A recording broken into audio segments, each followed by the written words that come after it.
Gente querida do Terror Nadina, sou o Romário Filho e acredito ser conversando que a gente se entenda. Conversemos então. E hoje conversaremos sobre o quê? Os seres vivos são diferentes entre si. Não há uma única espécie que tenha dois indivíduos iguais. E lógico, a raça humana não foge à regra. Incrível! Bilhões de humanos espalhados pelo planeta e não há um único 100% igual. Existem até os sósias, mas mesmo assim, digitais, a palma da mão, um cantinho do rosto, não há. Isso é consenso. Ninguém igual a outra pessoa qualquer. E entre essas diferenças, a gente costuma acreditar que tem os comuns, os privilegiados, os especiais, os abençoados, os amaldiçoados, os preferidos pelo arquiteto da natureza, os deixados de lado para viver à margem do que a gente chama de felicidade. Quer dizer, os conceitos são os mais variáveis possíveis, não vamos entrar no mérito. Mas o relato a seguir me fez pensar. Existem pessoas que realmente são especiais e a gente muitas vezes gostaria de ser igual a elas. Por achar que um dom, uma característica, as torne melhores, as coloque num patamar superior. Mas aí determinadas situações acontecem e a gente percebe que aquilo tudo que considerávamos uma vantagem, na verdade, não passa de um karma.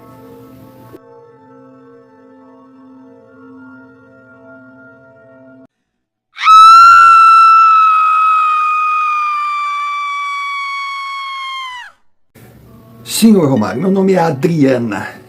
Drica para os amigos, ou seja, Adriana para a maioria esmagadora das pessoas, porque amigos, amigas eu sempre tive muito poucos. Se eu fosse me definir, eu diria: sou uma menina comum. Beleza feminina comum. Inteligência comum.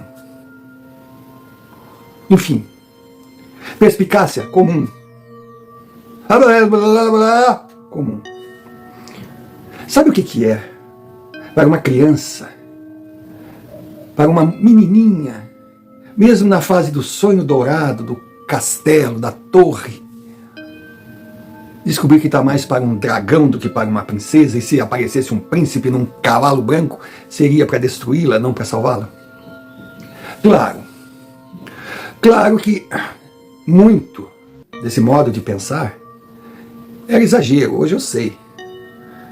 Porque, como eu disse ao princípio, eu, Drica, sempre fui uma menina comum, uma moça comum, uma mulher comum. Mas nada que me colocasse no patamar do feio, do horrível. Eu era neutra. Se não tinha nada a ser elogiado, também não possuía característica nenhuma para ser, digamos assim, desmerecida. E é incrível, né, seu Romário?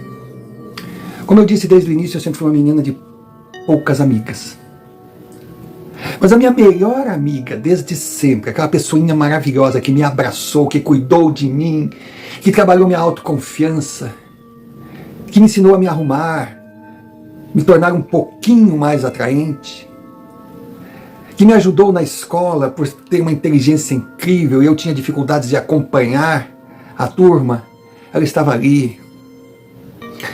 Com certeza, sem a Pamela, eu teria desistido da escola. Na verdade, eu acho que eu teria desistido da vida.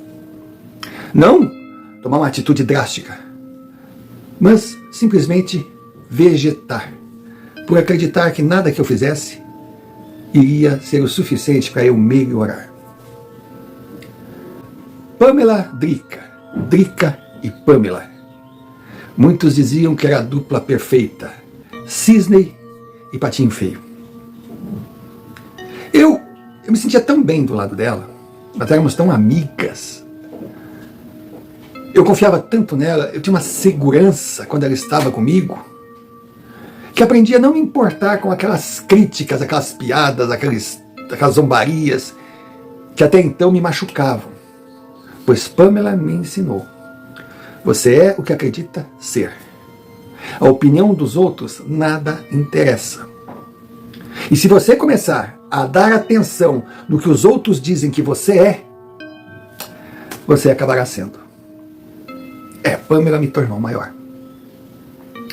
Aí chegamos na adolescência e aos poucos nos tornamos mulher. Pamela era filha de uma família, digamos assim, de um patamar financeiro acima da minha. Mas isso nunca foi barreira na nossa amizade, muito pelo contrário. Os pais da minha amiga me adoravam e diziam que eles sabiam o bem que eu fazia para Pamela, porque eu era a única amiga de verdade dela. As outras, que se aproximavam de Pamela, era com interesse. Ou para ser vista ao lado da menina mais popular da escola, ou para frequentar festas na casa de Pamela, que sempre eram muito solicitadas, ou para sugar da sua inteligência, enfim.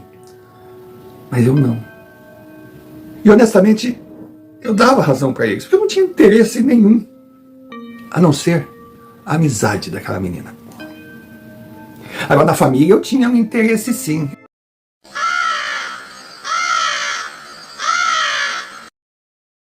Pausa para um pedido, necessária por ser muito importante para o canal. Se você ainda não é inscrito, inscreva-se, deixe o seu like, comente, compartilhe, clique sino de notificações para receber mais vídeos produzidos por nós. E se achar que merecemos, envie-nos um Pix, QR Code na tela, como também a chave. Você escolhe o caminho. Qualquer quantia será bem-vinda. Importante também é que você lembre de hypar o vídeo. E se desejar se associar à Confraria Nadina, será muito bem-vindo. Seja membro por apenas R$ 4,99. Em troca, nós não temos muito a oferecer, mas já existe uma grade de vídeos extras exclusivos para os membros. E é claro que não podemos deixar de agradecer sempre aqueles que enviam os seus relatos via e-mail, o e-mail que está aqui na tela. São essas experiências o combustível que move a engrenagem. Dado o recado, voltemos ao relato. E desde já deixamos o nosso muito obrigado. Muito obrigado por estar aqui, por ser um Nadina, pois você é a razão do canal existir. Era o Gerson, o irmão de Pamela, 2 anos mais velho que nós. Nossa Senhora! Era um platonismo louco. Eu era fissurada pelo Gerson. Se eu tivesse, no meu imaginário, um príncipe encantado, com certeza ele não seria o cavalo. Meu Deus, como eu desejava aquele homem. Uma vida inteira. Como menina, uma espécie de desejo, como adolescente outra, e como mulher, as mulheres que concluam. Mas nunca deixei transparecer nada, porque Gerson me tratava como sua irmãzinha. E eu, embora tivesse melhorado minha autoestima, no fundo concordava. O que aquele deus grego ia querer com Drica? Pamela, deixa eu definir. Ela parecia uma bruxa, mas uma bruxa linda, perfeita. O corpo, ela era retilínea, ela era magra, em termos, uma falsa magra, uma cinturinha incrível, os seios e a bunda na medida certa, umas coxas grossas, mas sem excessos. E ela era muito bem educada, ela era muito fina, ela era elegante, ela tinha dinheiro para se produzir. Se bem que ela poderia vestir alta costura, ou uma calça rasgada, chinelo de dedo, uma blusa surrada, que mesmo assim ficaria linda. O cabelo era preto, aquele preto liso que vinha nas costas. O olho era azul que pulava no rosto, e a pele era clara. Eu lembro de uma festa, era um luau na beira da praia, que Pamela apareceu com um vestido azul combinando com os olhos, aquele vestido solto assim, um chinelinho e uma fita na cabeça. Eu era uma índia, eu era uma deusa. Os meninos pagavam pau, mas nem nesse ponto a natureza permitiu que eu tivesse alguma inveja, algum ciúme de Pamela, porque o homem que eu desejava era irmão dela. Não havia competição. Eu não me sentia assim preterida pelo meu amor querer a minha amiga. Agora, como eu disse, Pamela tinha homens e homens atrás dela, de todas as idades, promessas, sabe? Homem chorando, homem pedindo pelo amor de Deus. Era uma coisa assim louca. E na cidade tinha uma turma de filhinhos de papai, burguesinhos, que mais parecia uma gangue. E essa gangue era comandada por Maurício, filho do fazendeiro, filho do homem mais rico da região. O cara tinha tudo, caminhonete, tinha todas as mulheres que desejava, menos Pamela. Pamela olhava com ele assim com desprezo. Mas aquele desprezo não arrogante, aquele desprezo de dizer, não quero nada contigo. E outro detalhe da minha amiga, seu Romário, é a sua avó, a dona Neiva. A dona Neiva, ela era uma índia. Daí vinha a beleza de Pamela. A mãe dela era descendente de índios. E o pai dela era um norueguês que veio para o Brasil, conheceu aquela índia maravilhosa, se apaixonou e no Brasil ficou.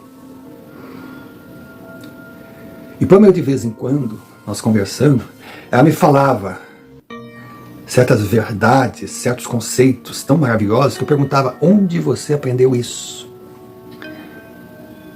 Ela dizia, a avó Neiva. A avó Neiva me mostrou um mundo que poucos conhecem. Aí aquilo não me aguçava a curiosidade. Primeiro que eu sempre fui cagona. Nunca quis essa coisa do nebuloso, de um mundo desconhecido, sobrenatural. Mas eu sabia sim que a minha amiga convivia, digamos assim, com outros seres, outros universos. E não era eu sabia porque desconfiava, mas porque eu via. Eu lembro que certa noite, uma das primeiras noites que eu fui dormir na casa de Pamela, eu acordei no meio da noite, com vontade de ir no banheiro, o que não seria nenhum sacrifício, porque ela tinha uma suíte, ela e Gerson tinham uma suíte, os pais tinham outra. Para mim era um conforto, porque eu na minha casa tinha que atravessar a casa toda, apertada, torcendo para poder chegar, porque era longe do banheiro. Mas eu acordei, levantei pé por pé, fui no banheiro, fiz o meu xixi amigo. Quando eu saí, fui apagar a luz, claro, tinha um reflexo, a porta estava aberta, tinha um reflexo.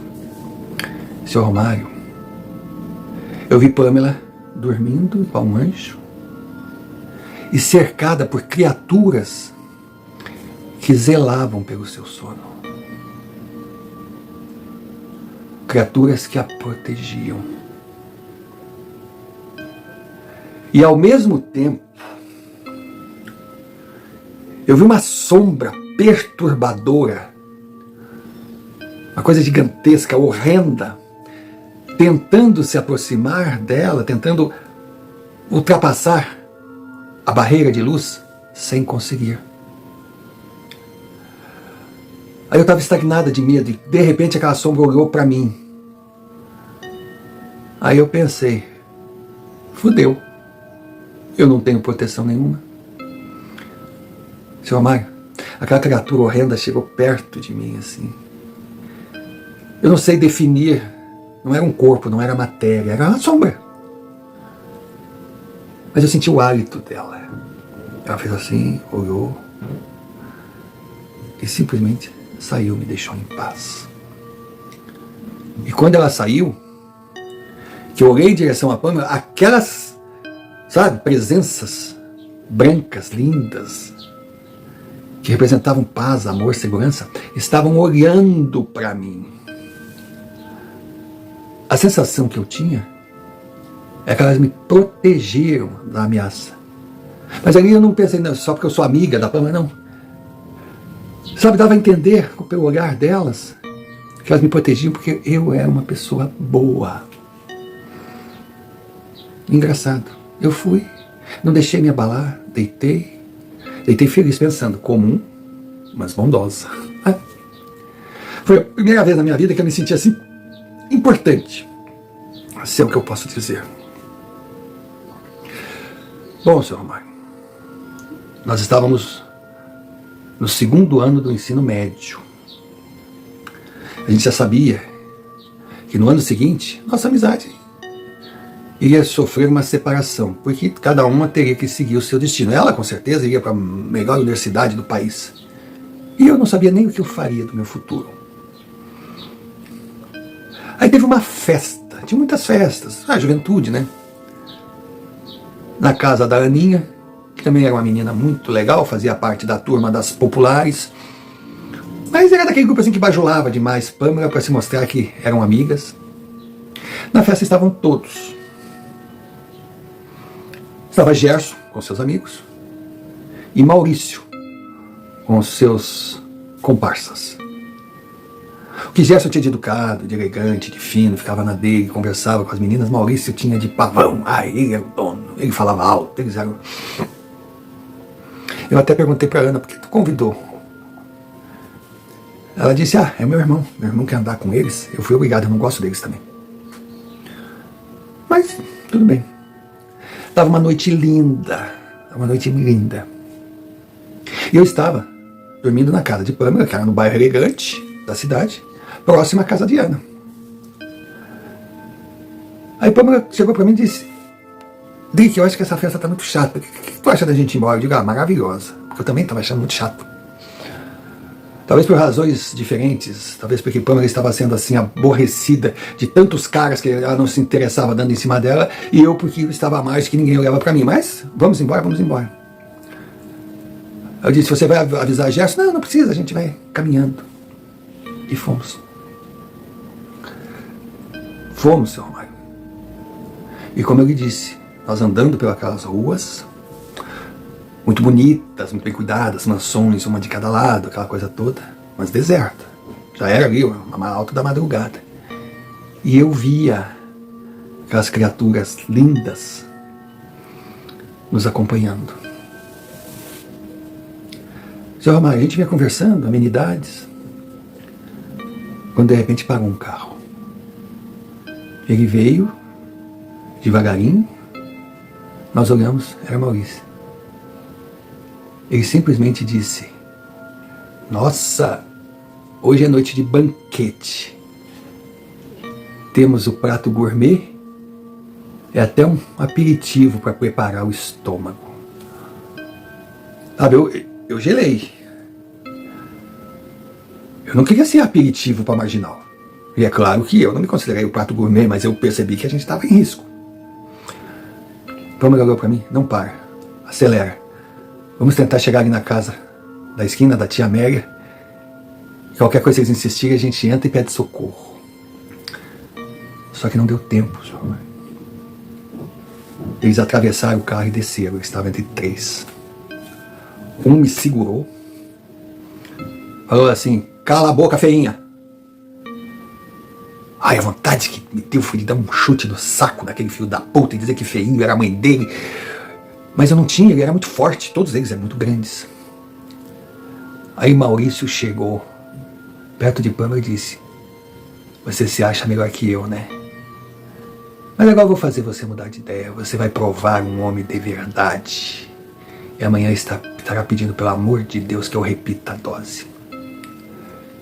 Enquanto eu estava apavorada, eu via de longe aquela cena. Pâmela, frente a frente com o seu provável agressor, mas aquelas figuras de branco em volta dela. Não eram figuras de branco, eram uma espécie de fumaças, e todas ali controlando. Pâmela só disse, vai embora antes que seja tarde, vai embora para o nosso bem. Quando Maurício pensou em tomar uma atitude, depois de dizer, dar uma gargalhada e dizer, você se acha superior mesmo, de repente começam a surgir motos de todos os lados. Gerson, quando estava com sua irmã, ele vivia com um olho no peixe e outro no gato. Ele percebeu nossa falta, ficou preocupado, chamou a rapaziada e veio atrás para ver se nós estávamos bem. Quando aquelas motos chegaram, o valentão que me segurava largou e sujou e despencou para um lado. O outro camarada, que estava na direção do carro, simplesmente acelerou e se jogou. Maurício ficou ali sozinho. Gerson já desceu e desceu com tudo para cima do covarde. Mas o cara não deu nem para saída. Foi uma pernada, um soco, uma porrada. Ele saiu, sabe? Saiu meio que catando cavaco, coisa, e caiu. Tinha calçada, aí tinha um espaço verde, tinha um muro para uma mansão ali. Ele caiu em cima do muro. Gerson perguntou para Amanda se ela estava bem. Ela disse: estou.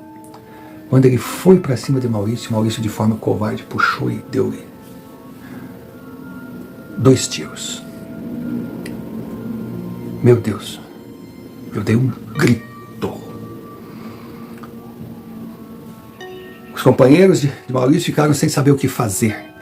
Foi tudo de repente, foi uma covardia muito grande, aquele podre. Depois do que fez, saiu correndo. Pegaram o Gerson, levaram para o hospital, mas ele não resistiu. Senhor Romário, o que me impressionava era, não digo frieza de Pamela, ela estava estática, ela estava congelada, não dava para saber o que ela sentia. Meu Deus, a cerimônia, o velório, o enterro de Gerson foi algo assim, de fazer história na cidade. E claro que Maurício saiu correndo, foi chorar para o papai, advogados vieram, tudo correu.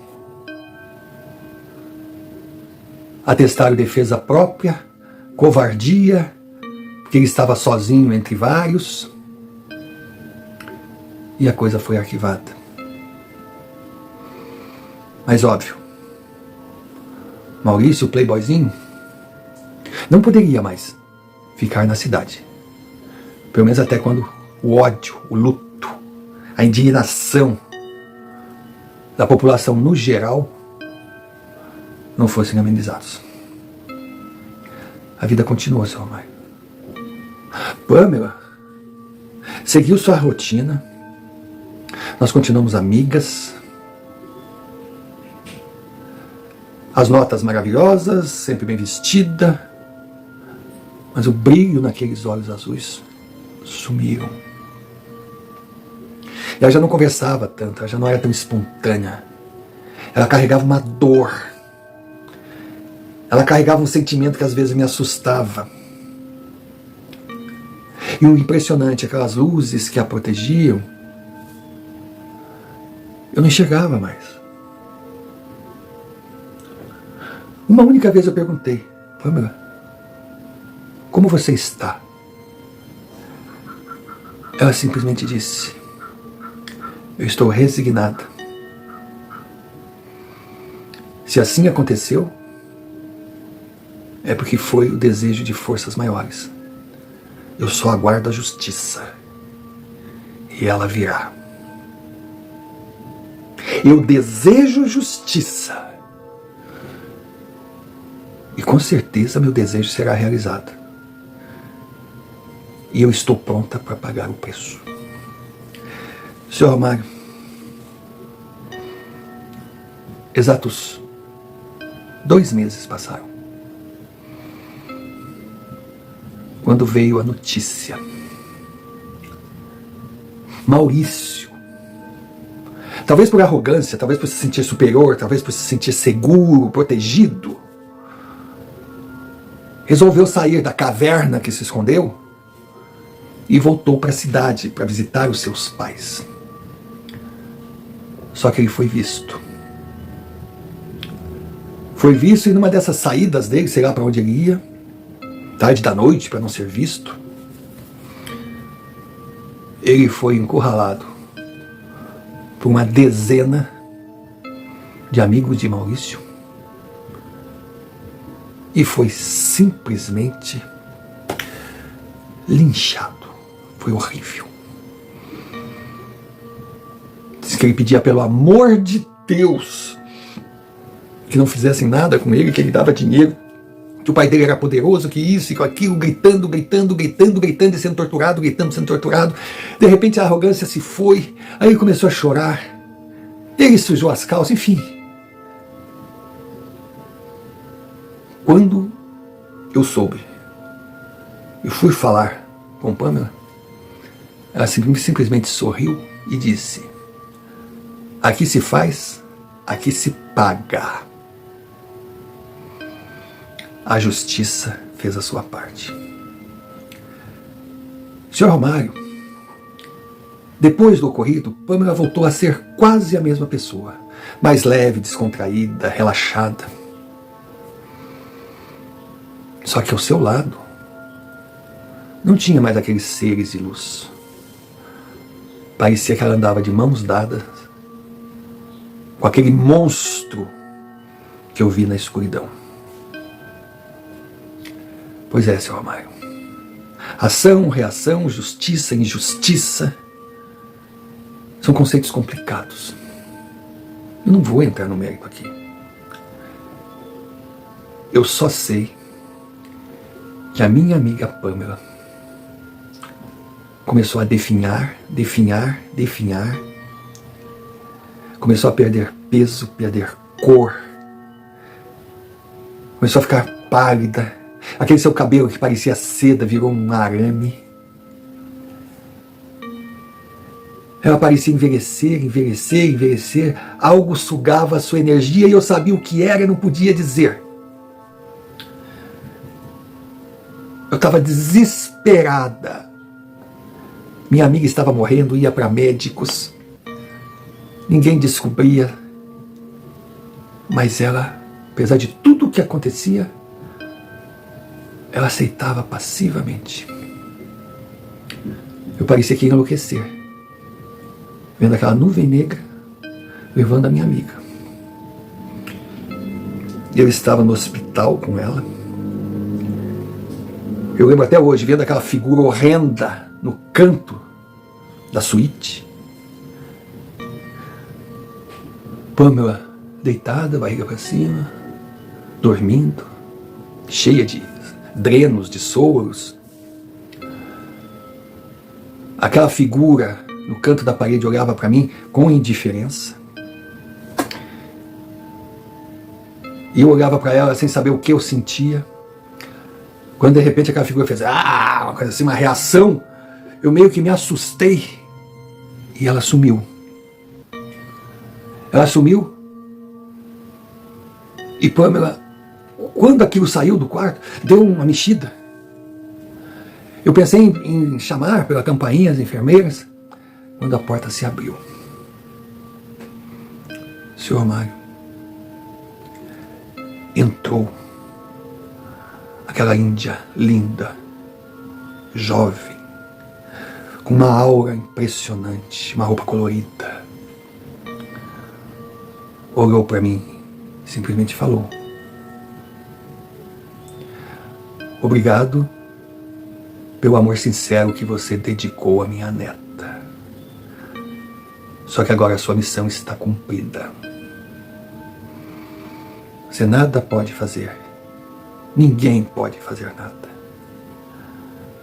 Pamela, ela teve opção. E ela escolheu o caminho que queria seguir.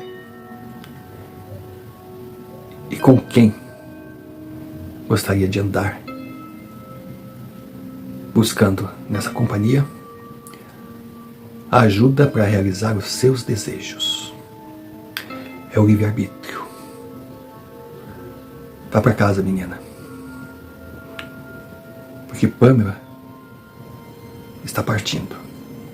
Mas fique tranquila. Eu estou aqui para protegê-la. E essa criatura pode ter se apossado do coração da minha neta quando em vida nesse plano. Mas da alma dela ele não terá. Isso eu lhe garanto. Quando ela falou isso, eu senti, sabe, aqueles aparelhos todos, meio que, sabe, fiquei transtornada. Nisso entraram as enfermeiras, veio o médico, pediram para eu sair, vieram com aquela coisa, o ressuscitador, sei lá, aquele, sabe, eu saí meio que cambaleando pelo corredor, tentando imaginar se realmente eu estive com Dona Neiva naquele apartamento. Mas também, se foi real ou um sonho, não faria diferença nenhuma. Porque eu sabia que naquele momento, independente do esforço que os médicos fizessem, eu estava perdendo a minha amiga.